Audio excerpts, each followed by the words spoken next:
Hey, business besties. Before we get into the show today, I have a quick reminder for you because we are less than 5 weeks out from the big end of year Female Founder World Summit.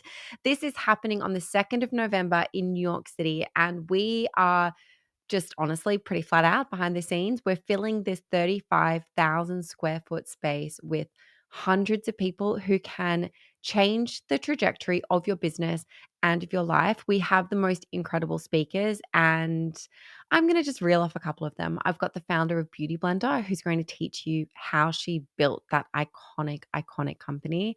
The founder of Gear, Mega Babe, Love Wellness, Hyper Skin, Chill House, so many more amazing speakers.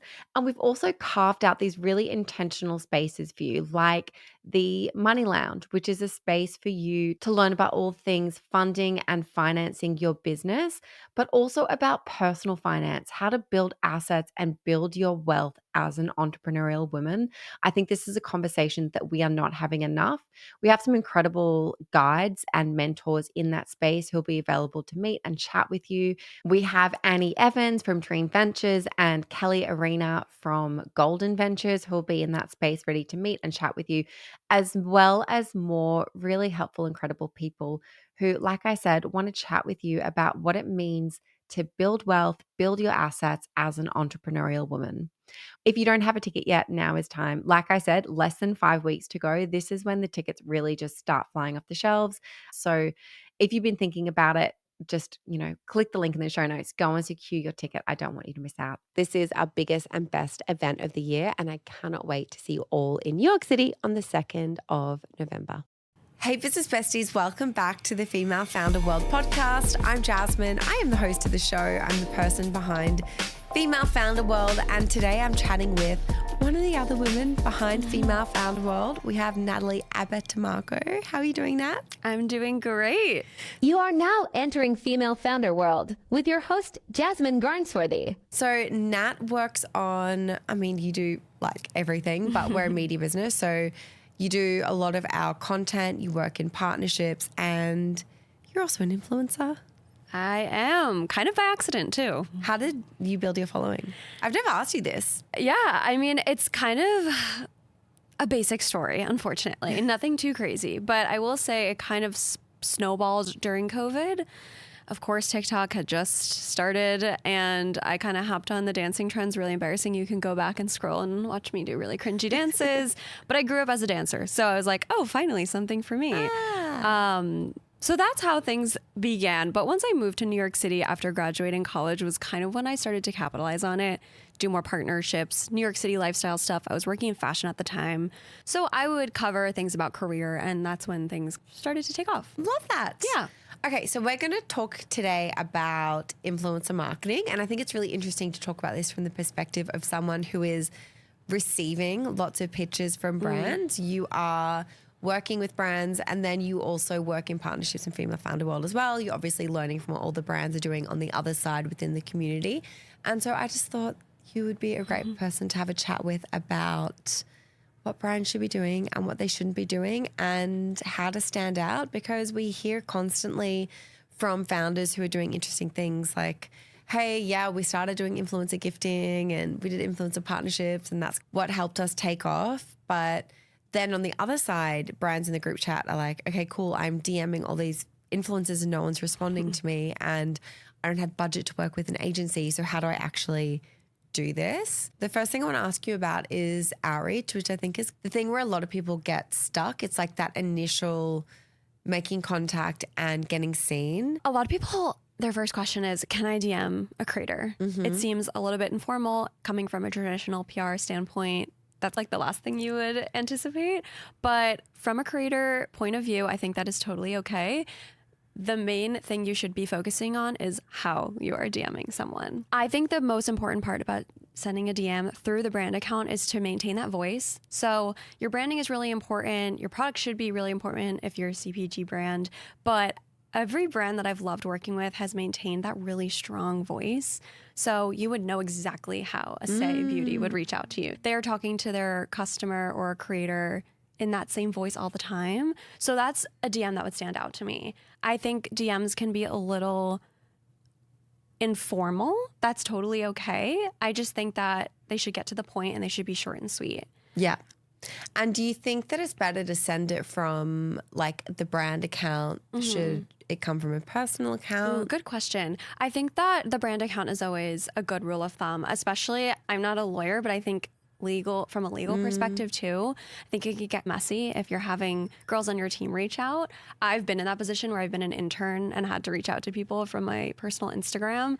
And I don't know, I just think it can get a little messy. And then let's say you leave the business, or no matter maybe you're not with the company anymore, then you're tied to these people and it just creates a little bit of a mess. So I think great to just reach out from the brand itself. Okay. And then what should you actually put in that message? You said keep it short and sweet, but like what kind of stuff? How do I make sure that somebody actually responds to it? Yeah. So I think it really depends on what your end goal is. If you're wanting to just send product to an influencer, that's a totally different ballgame than asking someone to come to an event or asking someone for a paid partnership or huge collaboration. So I think if you're looking for something a little bit more than gifting, it's totally okay to hop in and ask for their email and take it to email. I think if you're just asking for their address to send them a little product, totally fine to keep it short and sweet. Hey, we love your content. We wanted to send you XYZ. Let us know your best address. Be sure to include no strings attached. Because if you don't, then the creator may assume that they have to post in exchange for this. And that's, again, where things can get messy and you don't want to deal with that. Okay. So let's say we do move to email. What are some of those things that you should include in the email when you're sending a more formal outreach? The first thing that I always tell brands is make sure you address the person you're reaching out to by their name. Also, this just goes for every pitch email. Absolutely. Yeah. Absolutely. Especially if you're a founder of any sort. I think it is so imperative that you reach out and you find their first name. Maybe their handle is Skin by Natalie or Skin by Jasmine, but then you should reach out to them by, hey, Jasmine, not hey, Skin by Jasmine. Yeah. That's weird. Just treat people how you want to be treated. And I think that I get a lot of DMs with my handle, which I think is a little weird. Yeah, it feels spammy. I just definitely. assume if I get an email that's like my Instagram handle, I assume it's a mass outreach bot situation and it I don't usually even is. bother. Yeah. Yeah. First rule of thumb. The subject should be something enticing. That's something you could go on ChatGPT and play around with, really, if you're that stuck. I also think it's really important in the body to link your brand somewhere. There'll be brands that are just starting out and they're introducing their brand to me, but they don't have their website, their Instagram, anything. So I'm like, what even is your product? What's your voice? Who are you? I don't even know. And occasionally I'll go and I'll research because I'm just very curious as a person, but I know tons of people who would just delete it. Yeah. So that. And then lastly, be clear on what you're looking for. Are you looking to just gift? Again, are you just looking to make a connection? Are you looking to get coffee? Are you looking to invite them to an event? If it's a collaboration, are you paying? Or are you looking for something in exchange? I think just be very clear. And I think people tend to shy away from getting to the point when creators don't have a lot of time to sift through the logistics. And being straight up is helpful and it's totally fine. Okay, so let's talk about the specifics a little bit. Different structures of partnerships and usage, because something I hear a lot is like maybe brands that were coming up 2018, 2019, and they say we gifted a lot of micro influencers and then they all posted and then we got heaps of, that's how we got traction. I'm curious about whether that's still an approach where if someone reaches out to you with a gifted product, do you post it? Great question. When I first started out and I would get a package, I would post YouTube, Instagram, TikTok. I was so excited and I had no obligations to do that. And especially if I loved it too. But even if I didn't, I would sometimes post it. So that was where I was at when I was first starting, because I was just looking to gain traction and make content just for funsies. I wasn't trying to monetize. Then fast forward a couple years, and especially now, I will really try to stick to my morals and post things that I really love. Yeah. And those things tend to do really well because my audience knows, you know, that's something she really loves. Or there are certain things, for example, I have this MZ Wallace little mini micro Sutton bag, it's called. And my friends, my family, I've gotten everyone to buy this bag. So people know that when I post about this bag, they're like, that's the Natalie bag. That's an example of something that I've been posting about for years. So it takes time. But I do see a lot of seeding happening, and we've talked about the FOMO effect. If you see a bunch of people posting stories about this amazing gifting they've gotten, you can't help but think, okay, what is this blush? Maybe I should give it a go. I feel like Rhode does a really great job with that. We've talked about that 1,000 times. And I don't know. I think it's such a tricky space and it moves so quickly. But I think it really just depends on the brand. And I know that's not a concrete answer, but we've definitely had people on the podcast who have said, we spent this amount of money on seeding influencers, or we've worked on this really expensive campaign and it just hasn't had a good ROI.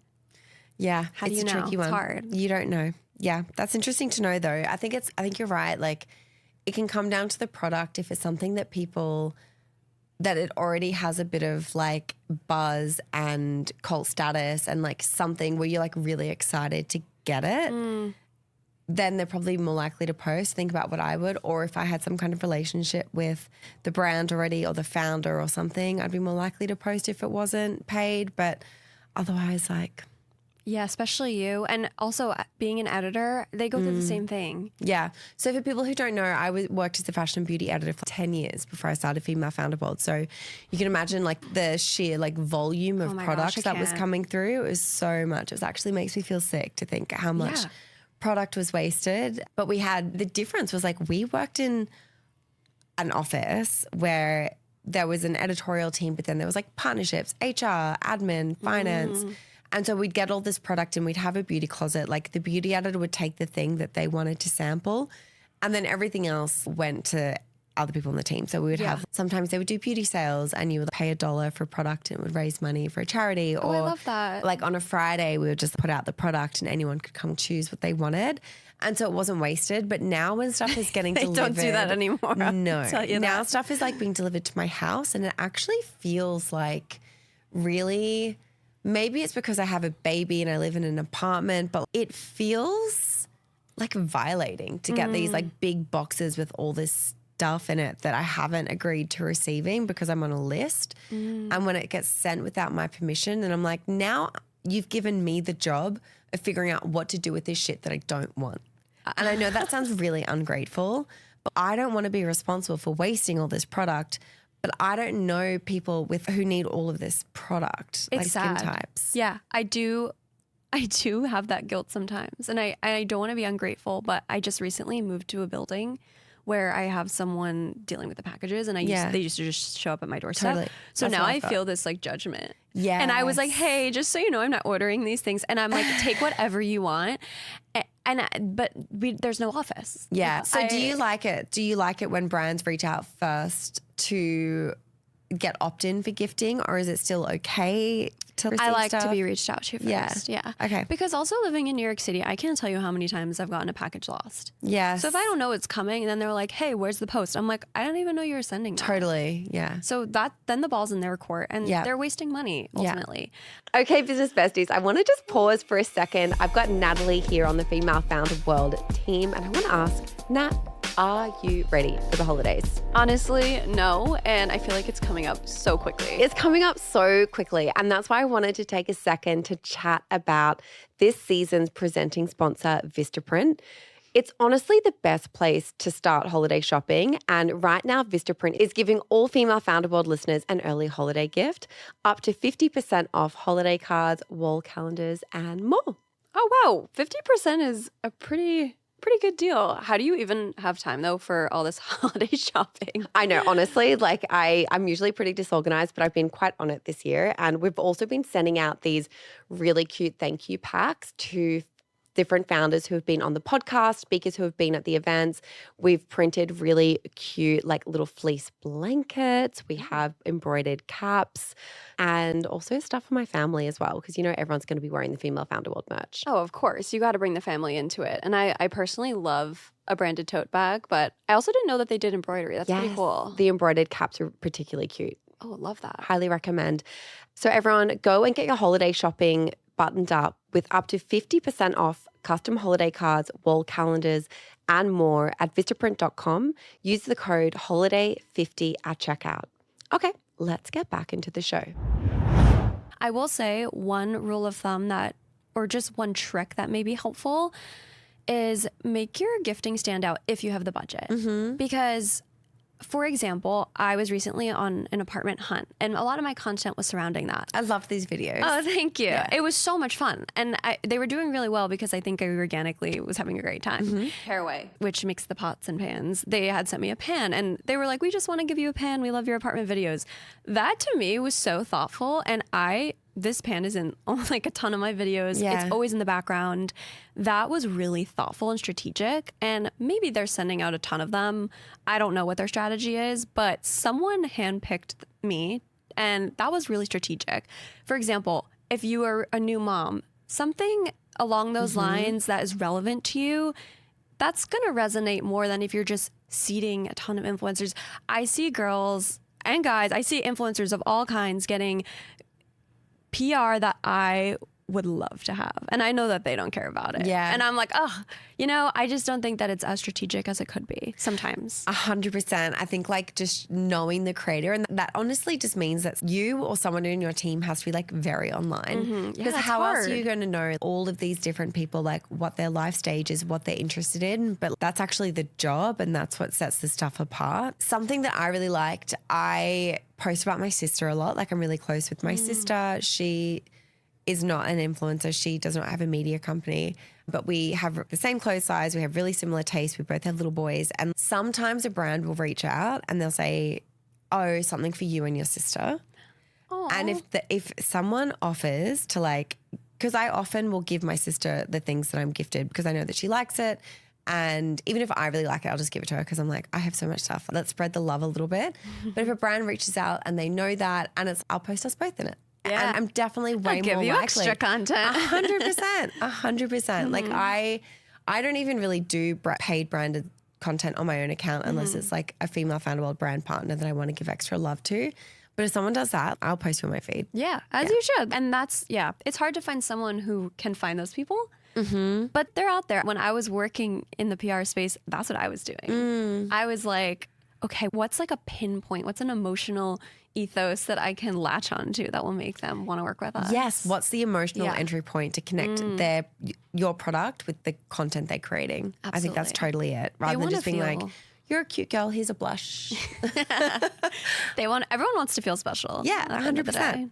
Okay, so I want to talk a little bit more about the different types of usage. We started talking about this. So we mentioned there's the non-obligatory gifting, which is when somebody reaches out, which is probably the way I think that maybe gifting should be at the moment if you're reaching out to someone who has any kind of following. Unless you've got a really expensive product, it's hard to reach out and say, I'm going to send you this free thing, but then post about it. Is it more understood that if you're getting a product gifted without any payment behind it, you don't have to post? In my opinion, yeah. I think gifting, if there are no strings attached, you do not have to post. Yeah. Brands don't do a great job. And if you're a founder listening to this, please be careful and be upfront and concrete about whether this is, you're expecting an exchange. Yeah. Because that can be confusing for a creator. Also, there are so many brands who are not doing this well. I think it's really easy to go that extra 10% and totally knock it out of the park at this. I think it's really good news for brands. Yeah, and don't be shy. If you want something in exchange, ask. Yeah. If they say no, okay, whatever. Back to the drawing board. But there are a lot of creators that will say, okay, sure, fine, I'll post whatever. Yeah. Usage then gets a little tricky, but we'll get there. Okay, so what are the other? So then there's obligatory gifting. What's that? Basically, you're giving a gift in exchange for content. That can mean an Instagram reel, a photo, a story, and then the usage, again, like another conversation. But you are giving someone something in exchange for a piece of content. And then there are two ways to look at paid partnerships. There's paid partnerships for your feed, and then there's paid partnerships for UGC. Yeah, people get this super mixed up. The easiest way to explain is a paid partnership for the creator's feed is something that they create and they post on their feed with the hopes that their followers will see it and it will drive sales to you. The opposite of that, or should I say the other branch of that, would be UGC content. And this is user-generated content. And this is when a content creator makes a piece of content, a video, a photo, whatever it may be, and it does not live on their page. It could, but usually it is sent to the brand and they decide what they do with it. So maybe you run it as an ad, or maybe you post it on your social pages as a brand. And then the content creator is compensated for that. Okay, interesting. And then I want to talk about usage a little bit. You've mentioned this. So this is complicated. I feel like there are a lot of things to cover here, but give us a bit of insight into the types of usage. No, that's not even the right way to say it.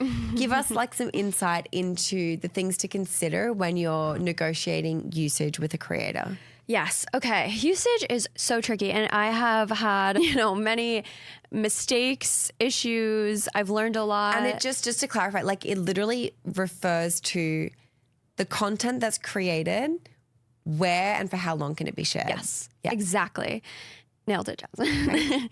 So usage, again, can really vary. But let's say a good rule of thumb would be if you're a brand and you're asking a content creator for their UGC video and you're going to run it as an ad, the usage would be, okay, we're going to run this ad for 3 months and that's the usage term. So it could be 90 days, it could be a year, it could be in perpetuity, which I will say if you're a content creator and you're listening to this, make sure you remember that word perpetuity, because I have just ignored that when the contract looked really good and the money looked good. And I was like, okay, they're going to use it. I don't know really when or where or how, but I need the money. And so that's that. I will tell you, your face, God forbid you end up being the next like Kim Kardashian, your face may be on like every ad that this makeup brand has forever, and it's no longer yours. It's in their hands. So yeah, usage can be really tricky. We could do like a whole thing on that, but it's really just how long they are able to use your content for.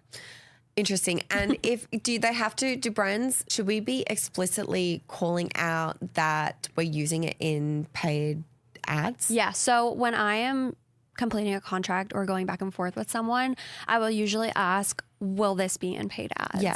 Because if they're pushing money behind a paid ad, you could be on a billboard for all, you could be, those targeted ads on Instagram. You could be in one of those that come up non-stop and you're like, oh, I thought I was just going to be posted on their Instagram. Those are two totally different things. So I always ask. I think that's really important. Okay, I want to talk about money. Like if someone is they're going the paid route and they want you to post something in feed, what are the different kind of budgets brands should be looking at for different kinds of usage or different kinds of content?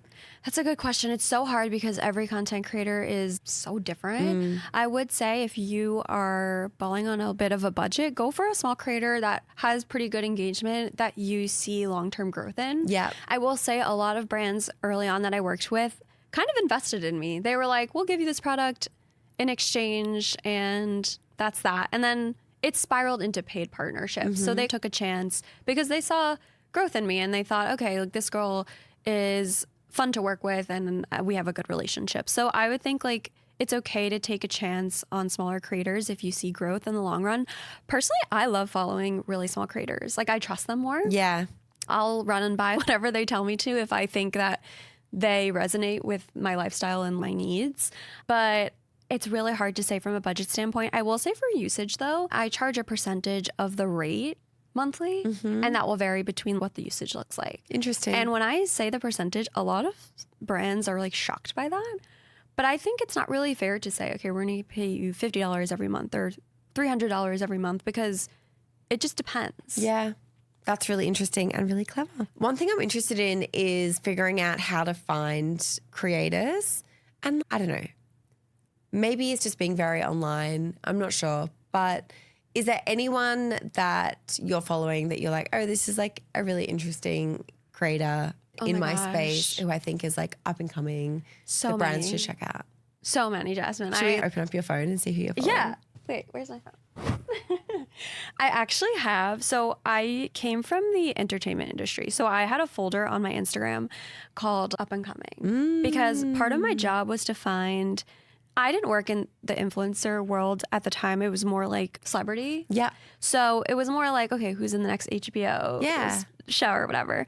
But yeah, there are like a ton of people that I follow that I absolutely love. And I'm going to be kicking myself after this because I'm going to be like, I forgot about this person. We should do something in the group chat that's like more on this, I think. Yeah, I agree. I will say I love following creators from Spain fashion Really? wise. Yeah. Like I think that they have incredible fashion. That's just really biased because I just love their style. Yeah. But I think seeing how they live their life is so intriguing to me. I know what it's like to live in New York City. So the New York City creators, I'm like, boring. yeah, and Yeah, I'm been friends there. with them. We're all like doing the same stuff. So I love following creators who are doing things like that. Do you have any advice on how to find people or find new people? I find people in really unique ways. I think people tagged. I feel like I find a lot of people from fashion stuff, which is ironic because I don't really put out a ton of fashion content. I also like to follow people who are just funny. Yeah. I love comedy. I would way rather partner with a creator who is funny than someone who is I love that. super chic or cool. Like, Yeah. I just think, I don't know, in terms of what resonates with me, I get really fatigued by just aesthetic content on the internet. Like, Yeah. I just want to see someone funny and real I think that's why and clever. I love it. I love creating content is because most of my content is funny and silly. And You are funny. Oh, thanks, Jasmine. Now, I our try. content is funny because you're funny. When I first started, I was strictly doing like very serious chic fashion stuff because I was in the fashion luxury space. That's what I was surrounded by. Yeah. I felt so, when I was working in an office, I can't be funny. So not funny. You like have to take yourself really seriously. And I'm not serious, so it was very hard. In case we haven't figured that one out yet. Not the very serious fashion influencer. I Yes, love that's it. me. Okay, wait, I got a couple really good ones. Great. Okay. So these are like up and coming creators you think brands should know about? Yeah. And we're just going to shout out a couple that Okay, have come to okay, mind while I've put you very much on the spot on this All podcast. right. And please don't come for me because I have a trillion that I really love and I think are just going to be. We also have So a amazing. spreadsheet which you can download. yeah, we do. It's the UGC creator list. So it's UGC creators, not necessarily people who will like post on their feeds or influencers, but some of them are. Okay. Okay, so fashion, I absolutely love Kenzia Cook. I think she's a London girl, a bigger influencer. Same with Rita Montezuma. She might be from Portugal. Just like incredible style. And they're just so aesthetic. But then these are people that I've probably found on TikTok that I just enjoy watching. I won't ever skip a video. Yeah. Great outfits, but also just like good personalities. And I think that they're going to be big. Abby Catlin. We chatted on DMs before. Seems like a lovely girl. I think she's doing incredible things. And she is, like, again, I find people who are in like groups of friends. There's this girl, Lauren Crane, who is so cute and adorable. I just want to give her like the biggest hug virtually on TikTok. Also in incredible style, but she's more of a tomboy California girl. Love. Kelly Grace May. I feel like a lot of people listening to this probably know her. She is more of a personality girl. Amazing style, but she's just hysterical, but also speaks from the heart. She really feels her feelings and she's had a lot of insane things happen throughout her life and she just shares it all online and it's so captivating. Taylor Mitchell, again, really aesthetic, but I love her content. Bridget Campbell, I think an LA girl. She's so classy, just really classy style. She just quit her 9-to-5 to pursue content and she's starting to gain traction because she's just been posting like, okay, I quit my job. Here's how it's going. I'm like, I wish I did that when I quit my you job, did it, but yeah. I was too scared. Yeah. So she's doing that for us. And then Sam Score, she's another California girl, really aesthetic. She's also a female entrepreneur. So I love watching her build her business. She has a co-working space in San Diego and she literally is like putting in the couches, cleaning, doing it all by herself. And she also has a job and she has another San Diego network community where she runs events. I don't know how she does it. It's crazy. Piper Phillips, she started off doing career advice originally and she also quit her 9-to-5 and now has been like soul searching a bit and she's New York City based. I love how invested you are with all these women. Yeah, I also know a lot of them, so I am like You like so genuinely are invested. Piper and I are really close friends, so I have to give that disclaimer, but she's one of those people I met at an event and now we go to all the events together. Amazing. Yeah, I will say too, another one that's up and coming on TikTok is this girl, Rachel Lovely, I think. I wish that were my last name. Yeah, great Lovely. name. She's so funny. And she doesn't have a lot of followers. I will never skip a video of hers. She's hilarious. Okay. I'm going to make sure all of these folks are in our UGC creator list, which is free to download. I think it's a free download, or is it just for Business Bestie members? I don't know, but I'm going to link it in the show notes so that you can check it out and that all of these women are linked for you. Nat, anything else you want to add before we close out about do's and don'ts, final learnings, takeaways for anyone who wants to get into influencer marketing? I will say if you have time, writing a handwritten note is always very nice. That's a nice idea. I love a handwritten note too. Yeah. All right. Thanks so much, Nat. This has been fun. I hope you guys learned something. I just wanted to jump in and end the show with a quick thank you and shout out to all of our paid Business Bestie subscribers. For $9 a month, Business Besties bypass literally years of networking by getting access to all of the people that you need to build your dream business. Besties get access to exclusive in-person meetups in cities all across the US, Australia, and the UK. You get access to our group chat and you get to bypass the waitlist. You also get invited to exclusive monthly group business coaching call sessions where you can speak to experts and founders and ask them all of those questions that you just can't Google. It's $9 a month. You can cancel anytime. Head to bestie.femalefounderworld.com or click the link in the show notes for more.